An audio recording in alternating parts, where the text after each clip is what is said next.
नमस्कार, मैं हूं पवन त्यागी। हमारे देश के जाने माने उद्योगपति गौतम अडानी ने चीन को बड़ा झटका दिया है और यह झटका दिया है, आपको बता दूं, जो चीन है वो श्रीलंका में अपना एक बंदरगाह बना रहा था और उस बंदरगाह के जरिए उसकी कोशिश अभी भी है कि भाई वो किस तरह से यहां जो है भारत पर उससे नजर रखे, क्योंकि पिछले दिनों आपको याद होगा कि उसने अपना एक वहां जासूसी शिप खड़ा कर दिया था। उसको लेकर भारत ने आपत्ति भी जताई थी, लेकिन वो पूरे एक तरह से कहें तो जो यहां सारा ये उसका इन्वेस्टमेंट है दक्षिण एशिया में कब्जा करने की नीयत और दखलंदाजी के चलते हैं। इसमें आपको बताएं, अमेरिका को भी दिक्कत है, क्योंकि अमेरिका कभी नहीं चाहेगा कि चीन जैसा देश पूरी दुनिया में या उसके उस क्षेत्र में दखलंदाजी करे जहां उसका हस्तक्षेप है। अब इसीलिए गौतम अडानी ने जो श्रीलंका में अपना पोर्ट का टेंडर लिया है, यानी उसको विकसित करने का काम लिया है कोलंबो में, उसमें अमेरिका की तरफ से बड़े पैमाने पर, या तो यूं कहें ऐतिहासिक है कि आज तक जितना कहीं भी इन्वेस्ट नहीं किया वो कोलंबो में जो ये बंदरगाह बनने जा रहा है, गौतम अडानी ने जिसका कॉन्ट्रैक्ट लिया है उसमें 49% का इन्वेस्टमेंट कर रहे हैं, जो आपको बताएं बैठता है $553 मिलियन। तो आपको बता दें $553 मिलियन ये अमेरिका की कंपनी की तरफ से जो इन्वेस्टमेंट है, ये अपने आप में बता रहा है कि इतना बड़ा फाइनेंस कोई आज तक किसी कंपनी के लिए अमेरिका के किसी फाइनेंसर ने नहीं किया है। अब ये जो इन्वेस्टमेंट है इसमें दोनों का फायदा है।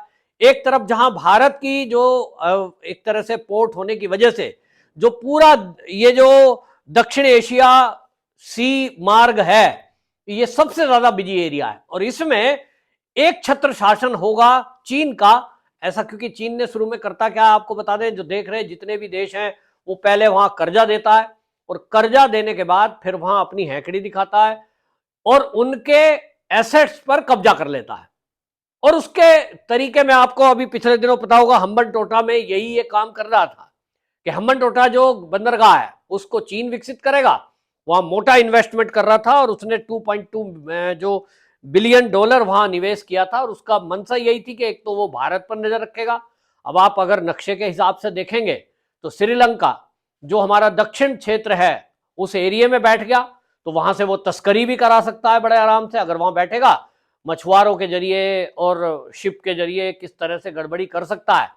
आप देख ही रहे हैं कि किस तरह से केरल का जो क्षेत्र है, केरल राज्य में जिस तरह की दखलंदाजी पीएफआई की आपने देखी है, शायद उसी योजना का एक हिस्सा है। लेकिन भारत ने इस बारीकी को समझा है कि अगर श्रीलंका में चीन को आजाद छोड़ दिया जाए और हम वहां इन्वेस्ट ना करें तो हमारे देश की सुरक्षा के लिए भी खतरा है। और इसी बात को देखते हुए गौतम अडानी को यह शायद कहा गया होगा। भारत के उद्योग अगर आप देखेंगे राजनीतिक दलों को, खास तौर पे इसमें आम आदमी पार्टी और कांग्रेस, ये दोनों अडानी को टारगेट करते हैं और दोनों के आप एक्स पोस्ट देख लीजिए, उनके भाषण देख लीजिए, हमेशा कहते हैं मोदी जी तो अडानी के लिए काम कर रहे हैं। मोदी जी विदेश यात्रा में जाते हैं तो अडानी को टेंडर दिलाते हैं। लेकिन आप समझिए कि अमेरिका जैसा कोई एक इन्वेस्टर अगर $553 मिलियन इन्वेस्ट करता है, जो कि 49% है, इसका मतलब यह है कि लगभग 600 साढ़े 600 मिलियन डॉलर अडानी ने उसमें इन्वेस्ट किया है। अगर कोई कंपनी, कोई एक उद्योगपति $600 मिलियन खर्च कर रहा है और उसका यह अभी पता नहीं है कि उसका जो उसको इनकम होगी वो कितनी होगी, कब जाके होगी, कौन है ऐसा कि जिसका यह पता नहीं है कि कल का भविष्य क्या होगा और वो आज इन्वेस्ट कर रहा है, तो उसको कोई तो सपोर्ट चाहिए। और अगर गौतम अडानी ग्रुप वो भारत की सुरक्षा और देश की रक्षा के लिए ऐसी जगह इन्वेस्ट करता है जिससे भारत की सुरक्षा पुख्ता हो, तो ये तो राष्ट्रभक्ति है।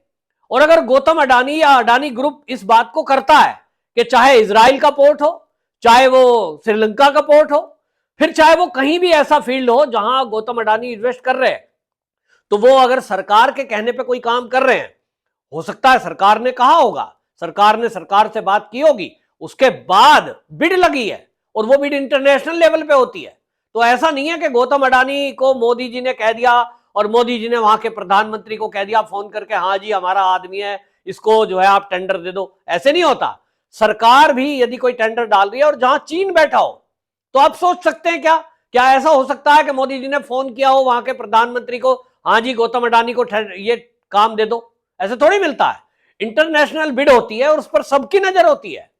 तो चीन भी ले सकता था, लेकिन शायद चीन को उतना अंदाजा नहीं था कि भारत की किसी कंपनी के साथ अमेरिका की कोई कंपनी आकर खड़ी हो जाएगी।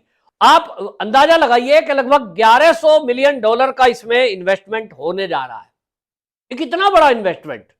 तो ये सरकार की मदद के बिना तो हो नहीं सकता, लेकिन सरकार की दखलंदाजी रहेगी तो उससे देश सुरक्षित है, तो इसमें हर्ज क्या है? तो ये अब जो हो रहा है इससे चीन बौखलाया हुआ है और चीन को लगता है कि यार मैं अभी जो है हमन टोटा बना रहा हूं, उसके बाद मैं कोलंबो में भी अपना कर लेता थोड़े दिन बाद, अगर ये भारत की कंपनी नहीं आती, गौतम अडानी नहीं आता।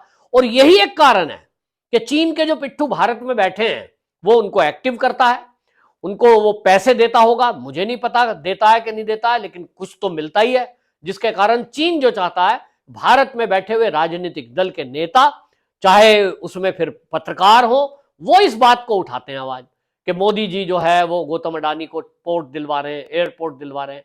अब भाई एक बात बताओ, कोई आदमी इंटरनेशनल बिड लगा रहा है, बिड सारी सबके सामने है, चीन ने भी उसमें बिड डाली है, तो किसी को मिल जाए।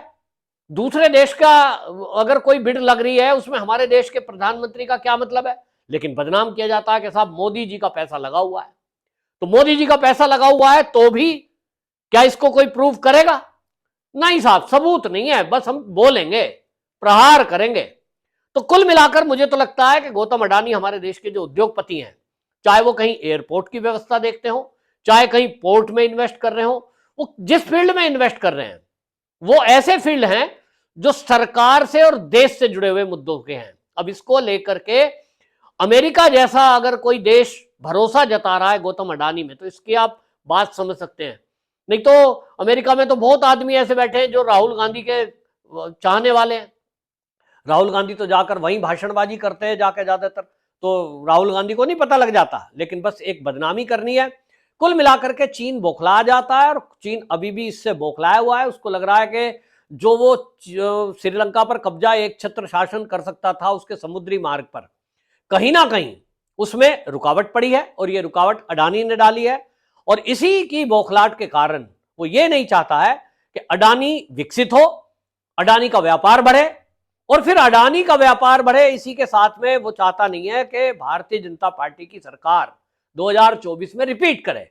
और इसीलिए आपको याद होगा हिंडनबर्ग रिपोर्ट का नाम लेकर के राहुल गांधी, अरविंद केजरीवाल और वामपंथी दल, ये सारों लोगों ने हल्ला मचाया था। और अमेरिका की जो कंपनी आपने देखा कि उसकी रिपोर्ट आ गई हिंडनबर्ग की और संसद यहां नहीं चलने दी।